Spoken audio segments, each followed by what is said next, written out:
If someone can ruin your mood in seconds, it's because you've given them permission they never earned. Do this one thing, just once, the right way, and watch how the same people who drained you suddenly lose access to you. We all know someone like this, the one who twists your words, pushes your buttons, leaves you replaying conversations in your head long after they're gone, and maybe you've tried everything, explaining yourself, staying calm, giving chances. But nothing changes, because toxic people don't respect explanations. They respect consequences. Boundaries are not real the moment you say them. They become real the moment you follow through on them. Most people believe that if they clearly explain what they need or what hurts them, the other person will adjust.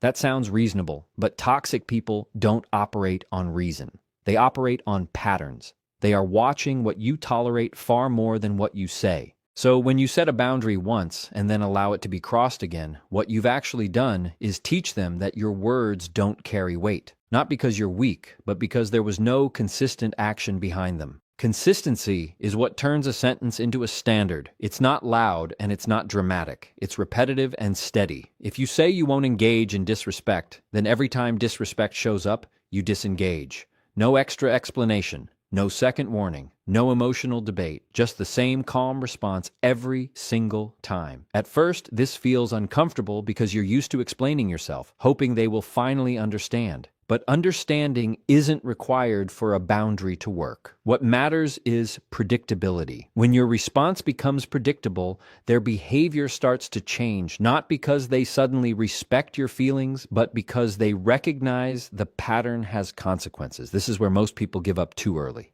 They enforce it once or twice, then slip back into old habits when the other person pushes harder, and they will push harder. That's the test, not of your words, but of your consistency. If your behavior changes under pressure, the boundary collapses. If it stays the same, the message becomes clear without you needing to repeat it.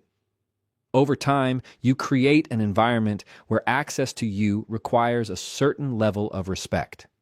And anyone unwilling to meet that standard naturally filters themselves out, not because you forced them, but because you stopped making exceptions. Toxic people are not confused about what you mean. They are curious about what you'll allow. That's the difference. When they cross a line, it's rarely accidental. It's a test, a small push to see if anything changes. If nothing happens, the next push is bigger. Not because they forgot your boundary, but because they're measuring its strength. This is why simply stating your limits doesn't solve the problem.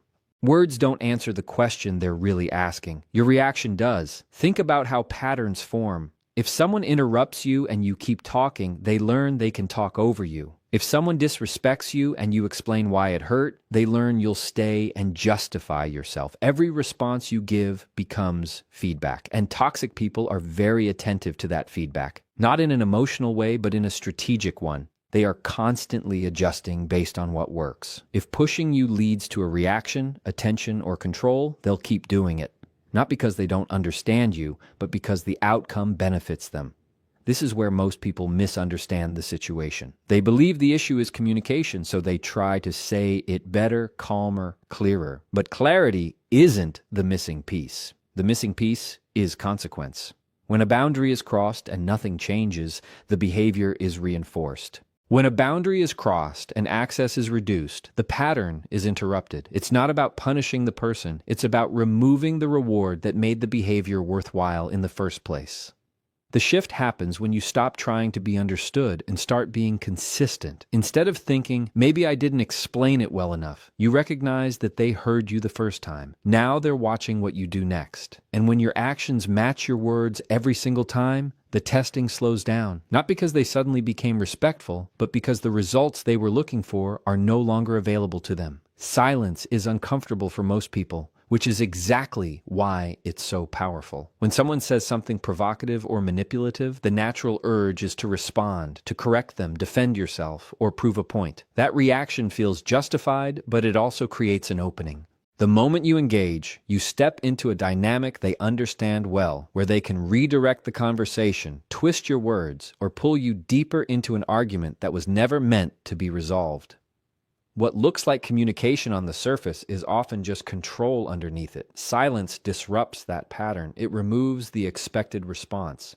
When there is no explanation, no defense, no emotional reaction, the momentum they rely on disappears. It doesn't give them anything to work with. And without that fuel, the interaction loses its purpose. This is why silence can feel so unnatural at first. You're not just holding back words, you're stepping out of a role you've been conditioned to play. The role of the one who explains, justifies, and tries to make things right. Choosing silence is not about avoiding conflict or suppressing your voice. It's about recognizing when speaking no longer serves you.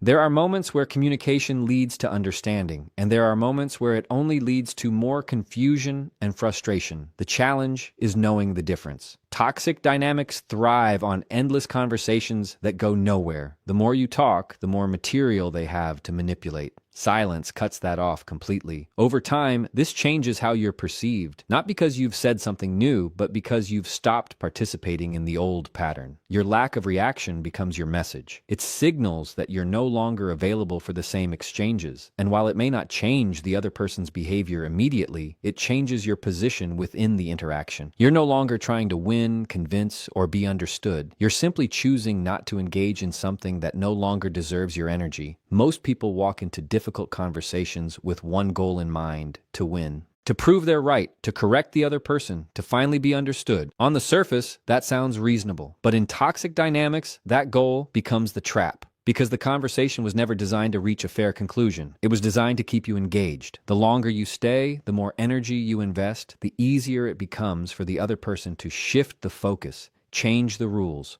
or pull you into side arguments that have nothing to do with the original issue. Winning requires agreement, and agreement requires both people to value truth, respect, and resolution. Toxic people often don't operate from that place. They operate from control, deflection, and emotional leverage. So when you try to win, you're playing a game where the rules keep changing. You make a clear point, and suddenly the topic shifts. You address one issue, and another one appears. You defend yourself, and now you're being accused of something else. It's exhausting because the finish line keeps moving. Exiting, on the other hand, changes the entire dynamic. It removes you from the game completely. You're no longer trying to reach a conclusion with someone who isn't interested in one. You're recognizing that your time and energy have value, and you're choosing not to spend them where they won't be respected. This doesn't mean you avoid every difficult conversation. It means you become selective. You stay in conversations that are productive, and you leave the ones that are designed to drain you. At first, this can feel like losing. Walking away without proving your point can feel incomplete, like you've left something unfinished. But over time, you realize that not every situation requires closure through words. Some situations are closed through action. When you exit consistently, you send a clear message without needing to repeat it. You show that access to you is not guaranteed, especially in environments where respect is missing. And that shift in behavior often speaks louder than any argument you could have made. If this is hitting close to home, take a second and ask yourself, who in your life needs less explanation and more boundaries? And if you're ready to stop repeating the same exhausting patterns, stay with me, because this next part is where it all locks in. Emotional reactions feel natural, especially when something hits a nerve. Someone says something unfair, dismissive, or intentionally hurtful, and your instinct is to respond immediately, to defend yourself, to correct them, to show that what they said was wrong. That reaction is human, but in toxic dynamics, it becomes predictable. And once it's predictable, it becomes usable.